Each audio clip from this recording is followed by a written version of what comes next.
చిత్తూరు జిల్లా కుప్పం నియోజకవర్గంలో బెల్ట్ షాపులు యథేచ్ఛగా నిర్వహిస్తున్న ఎక్స్చేంజ్ అధికారులు ఎటువంటి చర్యలు తీసుకోకపోవడంపై ప్రజల్లో విమర్శలు వెలువడుతున్నాయి. కాగా కుప్పం ఎక్స్చేంజ్ నాగరాజును వివరణ కోరగా సమాచారం ఇస్తే చర్యలు తీసుకుంటానని ఆయన తెలిపారు. బెల్ట్ షాపులు నిర్వహిస్తున్నారని తమకు ఎటువంటి సమాచారం అందలేదని చెప్పడం కోసమెరుపు కుప్పం నియోజకవర్గంలో అక్రమంగా బెల్ట్ షాపులు నిర్వహిస్తున్నారని ప్రజలు మొత్తుకుంటున్న ఎక్స్చేంజ్ అధికారులు మాత్రం ఎటువంటి చర్యలు తీసుకోకపోవడం పట్ల ప్రజల్లో విమర్శలు వ్యక్తమవుతున్నాయి. బెల్ట్ షాపులు నిర్వహిస్తున్న వారి నుండి ఎక్స్చేంజ్ అధికారులు మామూలు తీసుకుని ఎటువంటి చర్యలు తీసుకోకపోవడం లేదని ప్రజలు విమర్శలు గుప్పిస్తున్నారు. ఇప్పటికైనా ఎక్స్చేంజ్ అధికారులు స్పందించి అక్రమంగా బెల్ట్ షాపులు నిర్వహించకూడదని ప్రజలు కోరుతున్నారు.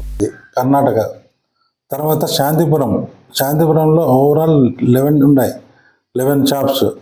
దాంట్లో 11 షాప్స్లలో బార్లు వచ్చి 4, మిగతా అన్ని వైన్ షాపులు సరౌండింగ్ శాంతిపురం మండలం ఓన్లీ.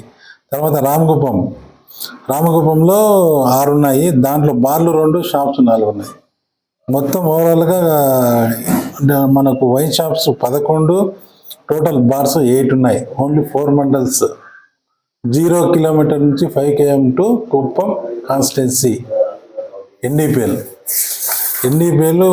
కేసులు మనకు సంబంధించి నేను డ్యూటీ వచ్చిన నుంచి 22 కేసెస్, 26 పర్సన్ మేము సెకండ్ ఇన్స్టాల్మెంట్ లైసెన్స్ ఫీ అందరూ కట్టేశారు.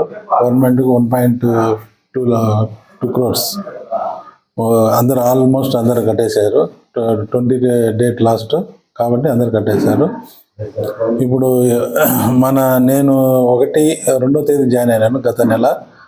అప్పటి నుంచి నేను పెట్టిన కేసులు ఏమంటే ఐడి కేసు టోటల్గా చెప్పేదా 41 కేసెస్ బుక్ చేశాము. 41 నెంబర్స్ అరెస్ట్ చేశాము. 113 లీటర్స్ సీజ్ చేశాము. దానికి